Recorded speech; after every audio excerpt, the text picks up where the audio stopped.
Dans cette vidéo, on va s'intéresser à comment faire une main. Alors pour faire une main, il y a plein de techniques. On pourrait faire des moufles, dire bah tiens, je fais un moufle comme ça, je positionne ma main et après je vais redessiner à l'intérieur. Moi je trouve que dessiner une main en fait en soi, comme ça, pardon, redessiner ma main, c'est compliqué, mais c'est pas non plus hyper compliqué. Ce qui est assez compliqué, c'est de mettre la main dans le mouvement. Par exemple, tout à l'heure, on fera à la fin de la vidéo un petit corps complet et positionner la main complète dans la continuité du corps, je trouve que c'est plus complexe que de faire sa propre main. Alors pour moi, j'ai mis en place une technique qui est propre à moi-même, puis l'idée c'est vous la faire partager, c'est que je suis pas trop dans cette technique-là, de faire des moves, je suis plus dans l'approche de me dire, bah tiens, si je veux dessiner par exemple cette partie ici, je vais d'abord positionner en fait l'ongle, ça, l'ongle, ça, etc., etc. Et je trouve que pour moi c'est plus facile. Alors je dis pas que c'est la technique qui va vous permettre, qui est révolutionnaire, etc. C'est pas ça le but. Le but, c'est effectivement de vous faire partager un petit retour d'expérience que moi j'ai pas mal développé en fait quand je fais du dessin de modèles vivants ou même du dessin en direct. Et je trouve que ça matche mieux en fait. Donc là, par exemple, j'ai essayé de positionner ici. Alors, c'est pas parfait. Le but, encore une fois, c'est d'arriver à faire du croquis rapide. Ici, du coup, je vais poser là, parce que j'imagine qu'il y a la ligne, sauf que en fait là, c'est au-dessus d'ici, donc ça peut être ici.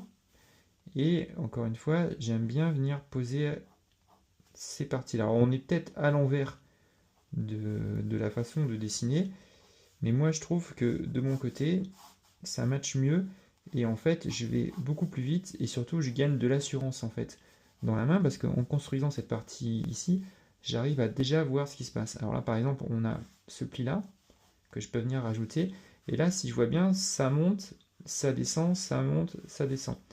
Donc là, je peux faire des petites lignes pour essayer de reproduire un peu ce mouvement. Hop. Après, je peux venir habiller. Et ce que j'aime bien faire dans ce style de dessin, c'est partir sur quelque chose de difficile et facile pour me rassurer. Par exemple, ici, j'ai monté.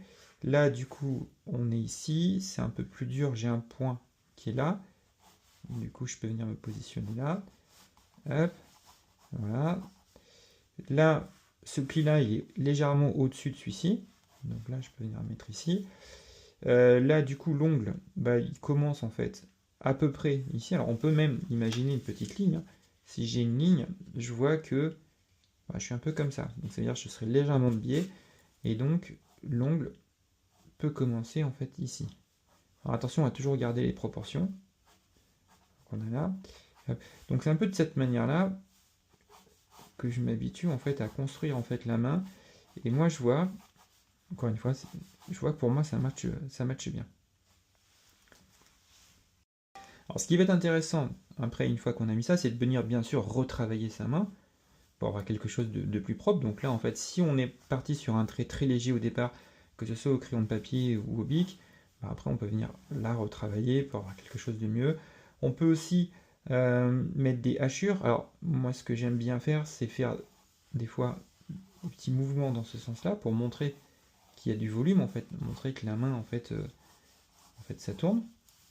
Voilà. Et puis après, on le voit ici, on a l'ombre. Alors pour moi, l'ombre, comme je travaille essentiellement au bic, ce que j'aime bien faire, c'est mettre un peu d'encre en fait là-dessus. Et puis après, je vais venir en fait mettre de l'encre. Alors ma main, encore une fois, elle est vite fait, hein. Je ne recherche pas à faire un dessin très réaliste. Ce que je recherche juste, c'est faire un crowbar et puis mettre une idée. Puis le fait de mettre l'ombre fait que ça va faire ressortir un peu sa main derrière. Voilà. Et puis après, je peux rentrer dans les détails si jamais je veux aller plus loin dans mon dessin. Par exemple, je me dis, bah là, j'ai une petite ombre, ici, du coup, ça fait ici. Là, je peux m'en servir un peu pour, pourquoi pas, faire un peu de volume, montrer que ça tourne, etc. Là, ça va être vraiment du degré de savoir jusqu'où je veux aller dans mon dessin. Par exemple, je peux m'arrêter très bien ici, ou alors je peux très bien continuer et dire, bah non, au final, je veux pousser. Ça dépend après du laps de temps qu'on se donne, en fait. Là, je peux revenir aussi en disant, bah au final, on voit pas très bien l'ongle. Donc je vais le retravailler un peu.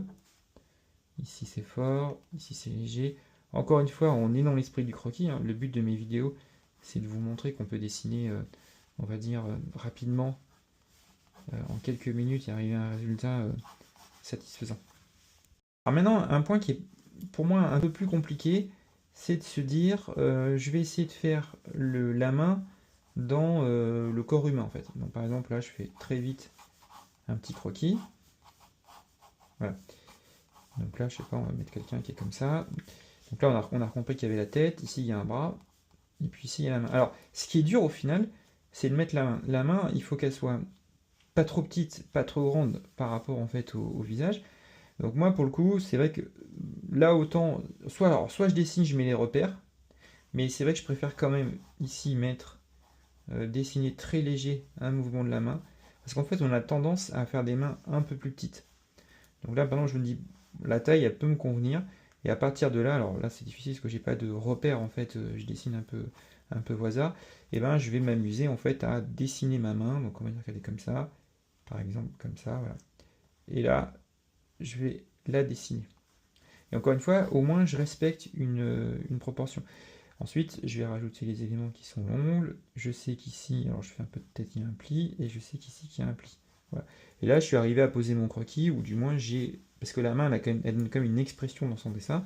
J'en ai une ici et une ici. Voilà. Après, bah, je peux m'amuser, par exemple. Moi, j'aime bien toujours dessiner un peu léger. On va faire un peu comme ça. Et là, on va imaginer une main là. Donc là, pour le coup, je pense que ma main, elle peut aller jusque là. Alors, je fais un peu au hasard, voir ce que ça donne.